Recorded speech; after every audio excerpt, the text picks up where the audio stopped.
வணக்கம். பிரியாணி கத்திரிக்காய் செய்யலாம். பிரியாணி கத்திரிக்காய்க்கு 4 பொருள் வறுத்து சேர்க்கணும். கொஞ்சமா வேர்க்கடலை ஃபர்ஸ்ட் வறுத்துக்கலாம், கொஞ்சமா எள்ளு சேர்த்து வறுத்துக்கலாம். எள்ளு பொரிஞ்சிடுச்சு, அடுப்பு ஆஃப் பண்ணிடலாம். இது ரெண்டத்தையும் ரொம்ப நைஸா அரைக்காம கொஞ்சம் குறை அரைச்சிக்கலாம். எள்ளு வேர்க்கடலையும் பொடி பண்ணியாச்சு.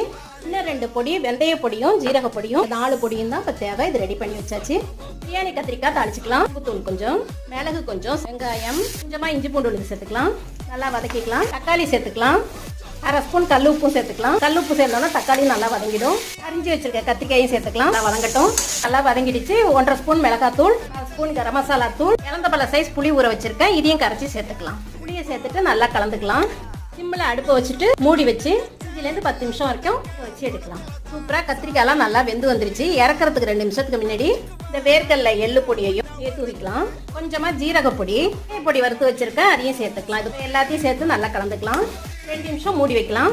சுவையான பிரியாணி கத்திரிக்காய் தொக்கு ரெடி ஆயிடுச்சு.